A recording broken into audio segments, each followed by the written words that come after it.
ഒരു വ്യായാമത്തിന്റെയോ അല്ലെങ്കിൽ മൂവ്മെന്റിന്റെയോ ഗുണം ഒക്കെ കൂടിയിട്ട് ഒരു ക്യാപ്സ്യൂൾ ആക്കി കിട്ടുകയാണെങ്കിൽ ലോകത്തിലെ ഏറ്റവും വില കൂടിയ മരുന്നായിട്ട് ആ ഒരു ക്യാപ്സ്യൂൾ മാറുന്നുണ്ടാവും.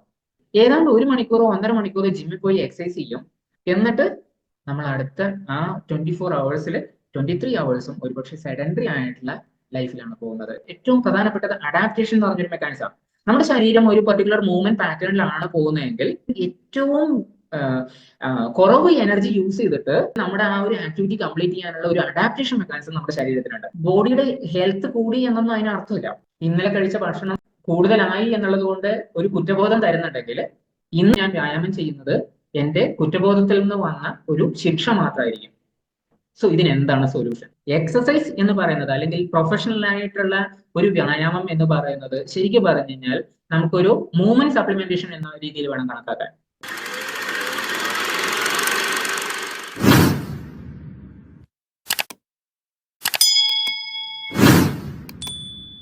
മൂവ്മെന്റ് ഈസ് മെഡിസിൻ, അല്ലെങ്കിൽ കൂടുതൽ നേരം ഇരിക്കുന്നത് പുകവലിക്ക് സമാനമാണ്. ഈ ഒരു ടോപ്പിക് പുകവലിയായിട്ട് ഇതിനെ കമ്പയർ ചെയ്യുന്നതെന്നും അല്ലെങ്കിൽ എന്തുകൊണ്ടാണ് മൂവ്മെന്റ് അല്ലെങ്കിൽ നമ്മുടെ ചലനം, ശരീര ചലനം തന്നെ പൊതുവെ ഒരു മരുന്നിനോട് തുല്യമാവുന്നത് എന്നുള്ളതിലേക്ക് ഇന്ന് നമുക്ക് കൂടുതൽ ഡീറ്റെയിൽ ആയിട്ട് അറിയാം. സാധാരണഗതിയിൽ നമ്മളൊക്കെ കേൾക്കുന്ന ഒരു അഡ്വൈസ് അല്ലെങ്കിൽ ഒരു ജീവിതശൈലി രോഗമോ പൊണ്ണത്തടിയോ ഒക്കെ വന്നു കഴിഞ്ഞാൽ പൊതുവെ നമ്മൾ എല്ലാവരും കേൾക്കുന്ന ഒരു അഡ്വൈസ് എന്ന് പറയുന്നത് ഭക്ഷണം നന്നായിട്ട് കുറക്കുക, നല്ലവണ്ണം ജിമ്മിൽ പോവുക, അല്ലെങ്കിൽ എക്സസൈസ് ചെയ്യാം, അല്ലെങ്കിൽ കൂടുതൽ അനങ്ങാം. പക്ഷെ ഈ ഒരു അഡ്വൈസ് അത്രമാത്രം ശരിയല്ല. മോശം അഡ്വൈസ് എന്ന് പറയുന്നതിനേക്കാൾ ആ ഒരു പാറ്റേൺ ശരിയല്ല എന്നാണ് ഞാൻ പറയാം. കാരണം എന്താണെന്ന് വെച്ച് കഴിഞ്ഞാൽ ഇവിടെ നമ്മൾ ക്വാളിറ്റി എന്ന് പറയുന്നത് പൂർണ്ണമായിട്ടും ഡിനൈ ചെയ്യാണ്, അല്ലെങ്കിൽ അതിനെ നമ്മൾ കണ്ണടച്ച് കാണുന്നില്ല എന്ന് ധരിക്കണം. പക്ഷെ ക്വാളിറ്റി ഇല്ലാത്ത ഭക്ഷണം, ക്വാളിറ്റി ഇല്ലാത്ത മൂവ്മെന്റ്, ഇത് രണ്ടും നമ്മളെ സംബന്ധിച്ച് ഒരുപാട് ഗുണം തരില്ല. അവിടെ ക്വാണ്ടിറ്റി മാത്രമാണ് കൂടുതൽ നോക്കിക്കൊണ്ടിരിക്കുന്നത്. ശരിക്കും പറഞ്ഞു കഴിഞ്ഞാൽ ഈ ഒരു പാറ്റേൺ എന്തായിരിക്കണം? നമ്മൾ ശരീരം അനങ്ങണം, അതിനൊന്നിച്ച് തന്നെ നമ്മൾ ആരോഗ്യകരമായിട്ടുള്ള ഭക്ഷണം കഴിക്കണം. ഇങ്ങനെ ഒരു പാറ്റേൺ പോകുമ്പോൾ പൊതുവെ നമ്മൾ എന്ത് രീതിയിലേക്ക് പോകും? ശരീരം അനങ്ങുന്നു, അതിനുശേഷം ഭക്ഷണം കഴിക്കുന്നു, അതിനുശേഷം വിശ്രമിക്കുന്നു, ആൻഡ് ഇതൊരു ചക്രമായിട്ട് അങ്ങനെ തുടർന്ന് പോകുന്നു. Move, eat, sleep and repeat. Exercise എന്ന് പറയുന്നത് സാധാരണഗതിയിൽ നമ്മൾ എന്തുകൊണ്ടാണ് എക്സസൈസിലേക്ക് പോകുന്നത്? ജിമ്മിൽ പോകുന്നതായാലും ശരി, അല്ലെങ്കിൽ നമ്മൾ അത്രയും കൂടുതൽ ഡീറ്റെയിൽ ആയിട്ടുള്ള ഒരു വർക്കൗട്ട് പാറ്റേണിലേക്കൊക്കെ ഇപ്പൊ ഓൺലൈനും ഓഫ്ലൈനും യോഗയും മറ്റ് സെഷൻസും ഒക്കെ നടക്കുന്നുണ്ട്. എന്തുകൊണ്ടാണ് എക്സസൈസ് ചെയ്യുന്നത്? സാധാരണഗതിയിൽ ഒരാൾ എക്സസൈസ് ചെയ്യുന്നത് അയാളുടെ ഫിറ്റ്നസുമായിട്ട് ബന്ധപ്പെട്ടിട്ട്. ഫിറ്റ്നസ് എന്ന് പറഞ്ഞു കഴിഞ്ഞാൽ ഒരു പെർട്ടിക്കുലർ ടാസ്ക് കംപ്ലീറ്റ് ചെയ്യാനുള്ള കഴിവിനെയാണ് ഫിറ്റ്നസ് എന്ന് പറയുന്നത്. എന്നാൽ ആരോഗ്യത്തിന് വേണ്ടിയിട്ട് ചെയ്യുന്ന ആൾക്കാരുണ്ട്. ആരോഗ്യത്തിന് വേണ്ടിയിട്ട് എക്സസൈസ് ചെയ്യുന്ന അല്ലെങ്കിൽ യോഗ ചെയ്യുന്ന ആൾക്കാർ ശരീരത്തിന്റെ ഫംഗ്ഷൻ ഒന്ന് നോർമൽ ആക്കുക, അല്ലെങ്കിൽ ഏറ്റവും ഓപ്റ്റിമൽ ലെവലിലേക്ക് കൊണ്ടുവരിക എന്ന് പറയുന്നതിന് വേണ്ടിയിട്ടാണ് ചെയ്യുന്നത്, ആരോഗ്യത്തിന് വേണ്ടി ചെയ്യുന്ന ആൾക്കാർ. എന്നാൽ ചില ആൾക്കാർ സ്പോർട്സ് ഓറിയന്റഡ് ആയിട്ട് വളരെ ഡെപ്തിലേക്ക് പോയിട്ട് 3 മണിക്കൂറും 4 മണിക്കൂറും ഒക്കെ എക്സസൈസ് ചെയ്യുന്ന ആൾക്കാരുണ്ട്. അവർ ബോഡി ഫിറ്റ്നസ് കൂട്ടുന്നതിന് അനുസരിച്ച് തന്നെ അവരുടെ പെർഫോമൻസ്, ആ സ്പോർട്സ് ആക്ടിവിറ്റിയിലുള്ള പെർഫോമൻസ് വളരെ കൂടുതൽ ബെറ്റർ ആവുകയാണ് ചെയ്യുന്നത്, അല്ലെങ്കിൽ ബെസ്റ്റ് ആവുകയാണ് ചെയ്യുന്നത്. അതിനനുസരിച്ച് തന്നെ അവരുടെ നെക്സ്റ്റ് ഇവന്റിലുള്ള പെർഫോമൻസ് വളരെ നന്നായിരിക്കും, അല്ലെങ്കിൽ കഴിഞ്ഞ പെർഫോമൻസിനേക്കാളും ബെറ്റർ ആക്കാൻ വേണ്ടിയിട്ടാണ് അവരെങ്ങനെ ചെയ്യുന്നത്, അല്ലെ? പക്ഷെ ഇങ്ങനെ സംഭവിക്കുമ്പോൾ ആ ഫിറ്റ്നസിന് നമ്മൾ അല്ലെങ്കിൽ എക്സസൈസിന് നമ്മൾ കുറച്ചുകൂടി ഹയസ്റ്റ് പാറ്റേണിലേക്ക് കൊണ്ടുപോകുമ്പോൾ പലപ്പോഴും നമ്മുടെ ബോഡിയുടെ ചില പെർട്ടിക്കുലർ പ്രോബ്ലംസ്, ചലഞ്ചസ് അല്ലെങ്കിൽ പെയിൻ, ഇതൊക്കെ നമ്മൾ കാണുന്നില്ല എന്ന് നടിക്കുകയും അതിൻ്റെ ഒന്നിച്ച് ബോഡി ഒരു അഡാപ്റ്റേഷനിലേക്ക് പോവുക. ആ പെർഫോമൻസ് ബെറ്റർ ആകുമ്പോൾ ഒരു പക്ഷേ സ്വന്തം ശരീരത്തിന്റെ ആരോഗ്യം പിന്നോട്ട് പോകുന്ന ഒരു കണ്ടീഷനിലേക്ക് എത്തുകയും ചെയ്യുന്നു.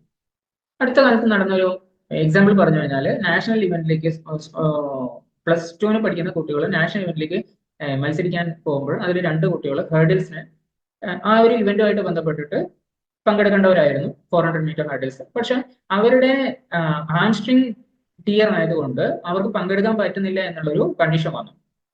അപ്പൊ അവര് ഇമ്മീഡിയറ്റ്ലി ചെയ്ത ഒരു കാര്യം എന്ന് വെച്ച് കഴിഞ്ഞാൽ, എങ്ങനെ ഇത് ചെയ്യാൻ പറ്റും, ഹാംസ്ട്രിങ് എങ്ങനെ സർജറി ചെയ്യാം, അല്ലെങ്കിൽ എങ്ങനെ അതിനെ കുറച്ചുകൂടി ബെറ്റർ ആക്കിയിട്ട് ആ ഇവന്റിൽ പെർഫോം ചെയ്യാൻ പറ്റും എന്നുള്ളതിനെ പറ്റിയിട്ടാണ് അവർ കൂടുതൽ ചിന്തിച്ചത്.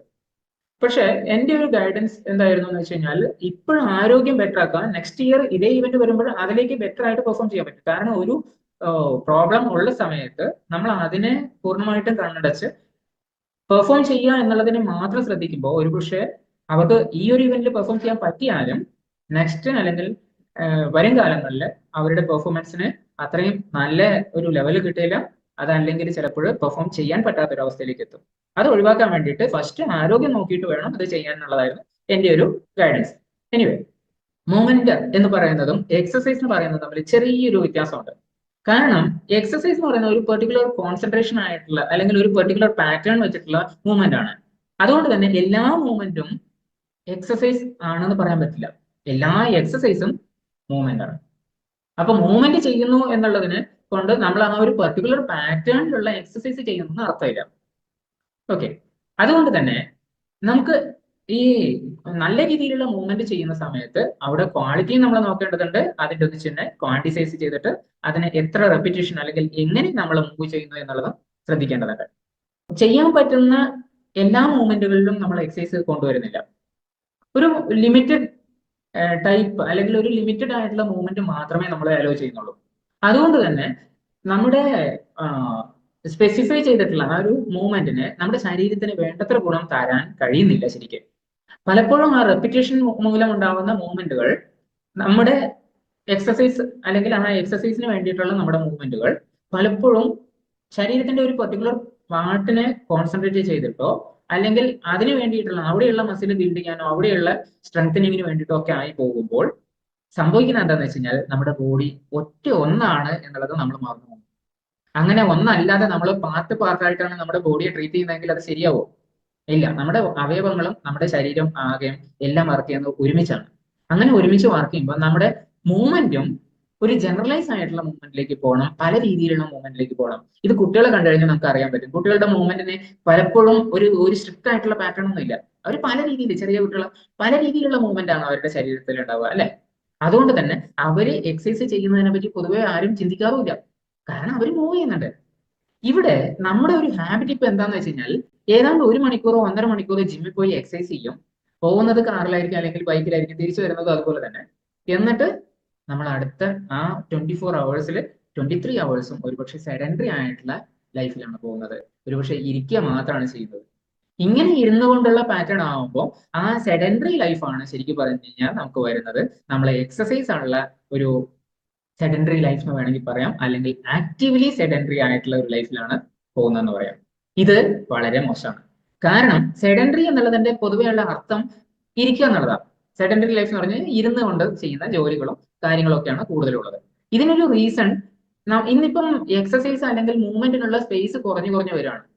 എന്താ ഇതിനോട് ഉദ്ദേശിച്ചത്? ഇപ്പൊ നമ്മൾ ഒരു ഇരുന്നു കൊണ്ട് ജോലി ചെയ്യുന്ന ഓഫീസിൽ ജോലി ചെയ്യുന്ന ഒരാളാണെങ്കിൽ പൊതുവെ നമുക്ക് അവിടെ തന്നെ ടേബിളിൽ തന്നെ വെള്ളം അല്ലെങ്കിൽ മറ്റു കാര്യങ്ങളൊക്കെ കൊണ്ടുതരാൻ വേണ്ടിയിട്ട് ആൾക്കാരുണ്ടാവും.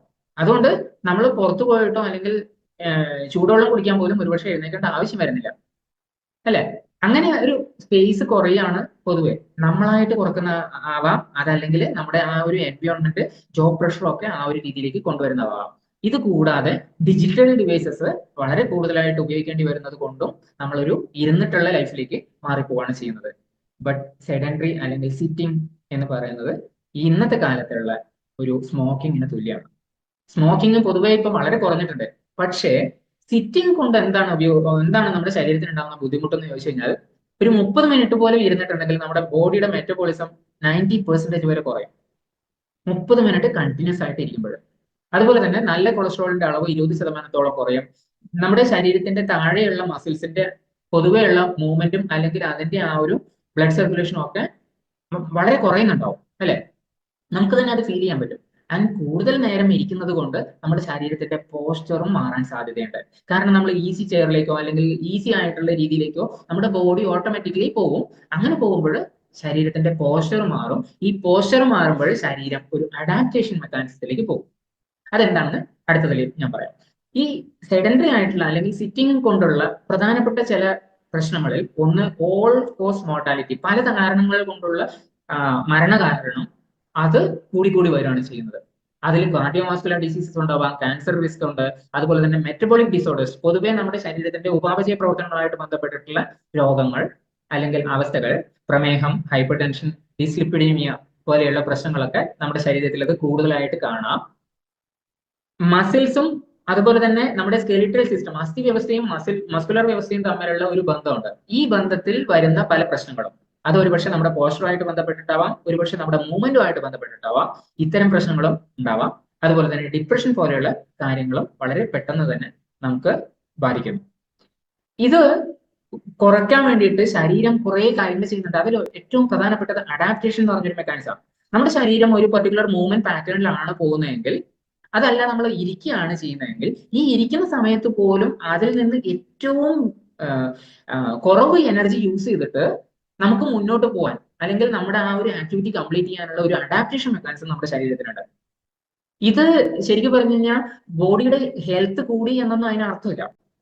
ഉദാഹരണത്തിന് ഇപ്പൊ ഓടുന്ന ഒരാള്, ഓടാൻ മാരത്തൺ റണ്ണർ എന്ന് വേണമെങ്കിൽ ഉദ്ദേശിക്കാം. അതല്ലെങ്കിൽ നോർമലി ജിമ്മിൽ പോയിട്ട് അരമണിക്കൂർ 1 മണിക്കൂറോ വർക്കൗട്ട് ചെയ്യുന്ന ഒരാള്, അയാൾ കണ്ടിന്യൂസ് ആയിട്ട് ഒരേ പാറ്റേണിലുള്ള എക്സസൈസോ മൂവ്മെന്റോ ചെയ്തുകൊണ്ടിരിക്കുന്ന സമയത്ത്, ഈവൻ വാക്കിങ്ങിൽ പോലും മുമ്പ് ഞാൻ സൂചിപ്പിച്ചിട്ടുണ്ടായിരുന്നു, നമ്മൾ ആ നടക്കുന്ന പാറ്റേൺ പല രീതിയിലുള്ള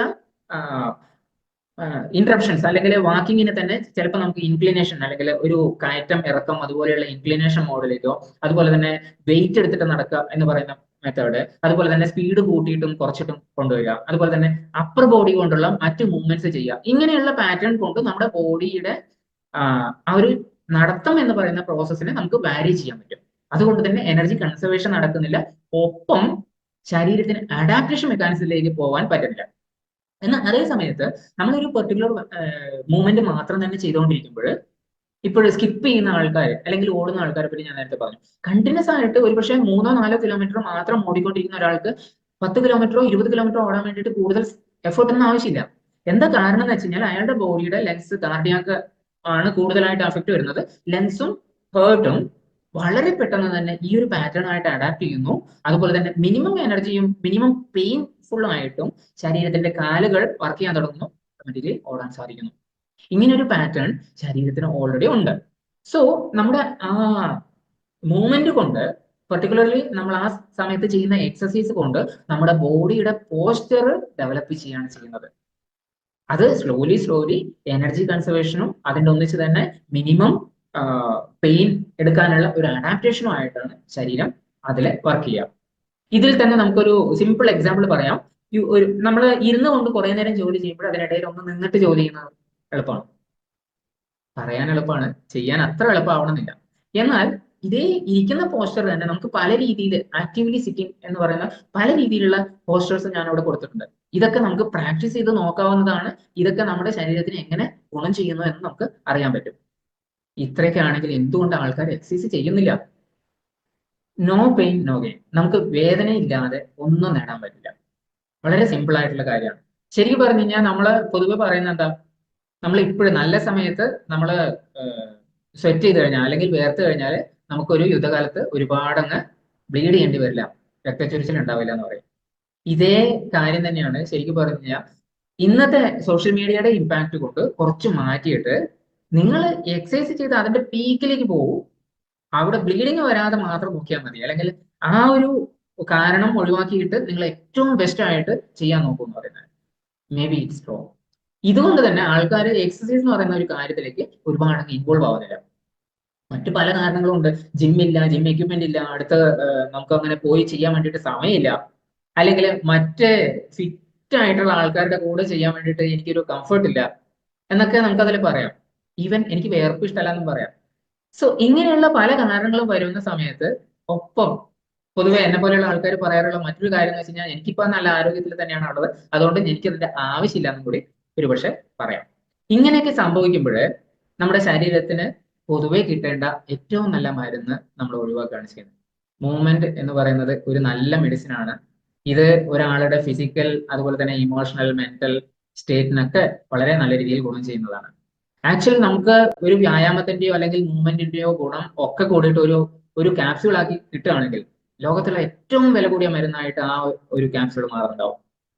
അത്രമാത്രം ഗുണം മൂവ്മെന്റിനുണ്ട്. ഇത് ജസ്റ്റ് ഞാൻ പറയുന്നതല്ല, ഇതിനു മുമ്പ് ഈവൻ ആയുർവേദം ആണ് ആയുസ്സിനെ കുറിച്ചുള്ള വേദം എന്ന് പറയുന്നത്. അപ്പൊ ആയുർവേദത്തിൽ തന്നെ ചരക സംഹിതയിലും സുശ്രുത സംഹിതയിലും ഒക്കെ വ്യായാമം മറ്റ് പല രോഗങ്ങളുടെയും ട്രീറ്റ്മെന്റിനെ പറ്റിയിട്ട് പറയുന്ന സമയത്ത് വ്യായാമത്തിന് എടുത്തു പറയുന്നുണ്ട്. 50-ലധികം പ്രാവശ്യം അത് റിപ്പീറ്റ് ചെയ്ത് പറയുന്നുണ്ട് ആ പുസ്തകങ്ങളിൽ. എന്ന് വെച്ച് കഴിഞ്ഞാൽ അത്രമാത്രം ഇമ്പോർട്ടൻസ് ഉള്ള ഒരു കാര്യമാണ് ഈ ഒരു വ്യായാമം എന്നുള്ളത് നമ്മൾ മനസ്സിലാക്കണം. നമ്മുടെ ശരീരം വെറുതെ ഇരിക്കാനുള്ളത് മാത്രമായിരുന്നെങ്കിൽ നമുക്ക് കാലുകളും അല്ലെങ്കിൽ നമുക്ക് വേരുകളും ഉണ്ടായേനെ. അതില്ല എന്നുള്ളതിന്റെ അർത്ഥം തന്നെ നമുക്ക് മൂവ്മെന്റ് തീർച്ചയായിട്ടും പോസിബിൾ ആണ് എന്നുള്ളതും ആ മൂവ്മെന്റ് നമ്മൾ വേണ്ട രീതിയിൽ ഉപയോഗിക്കണം എന്നുള്ളതുമാണ്. അല്ലെ?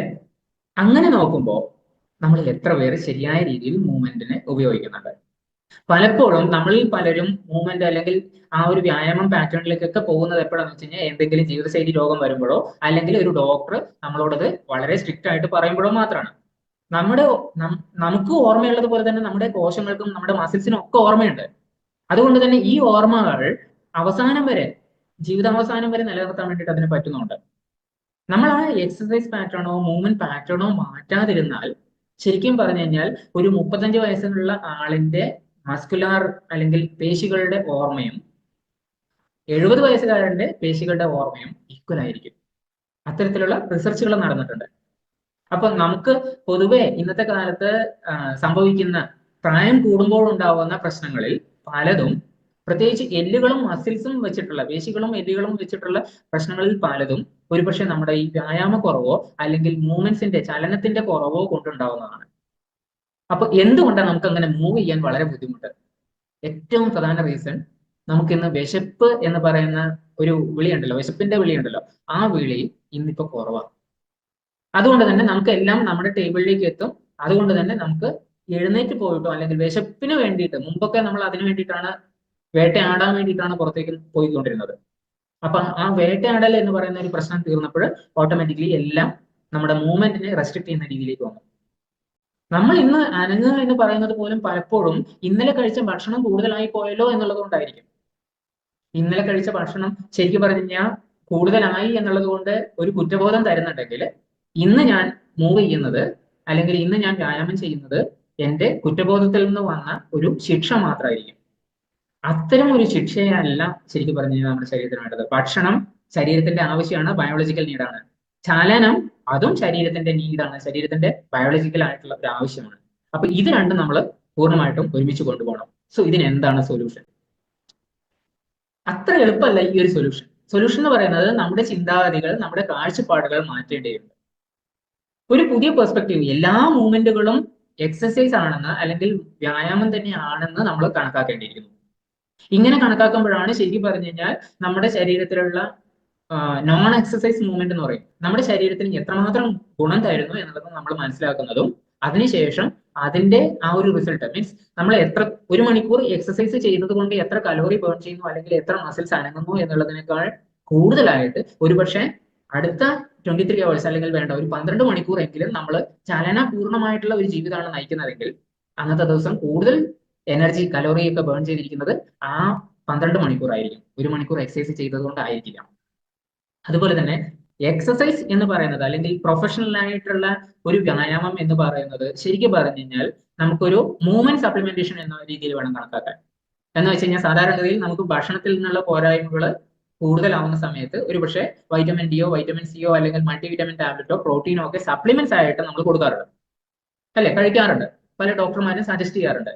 ഈവൻ ഹോർലിക്സോ അല്ലെങ്കിൽ ബൂസ്റ്റോ പോലെയുള്ള പല കമ്പനികളും 90കൾ മുതൽ തന്നെ അഡ്വർടൈസ്മെന്റ് കൊടുത്തിരുന്നത് ഇതേ കാര്യം തന്നെയല്ലേ?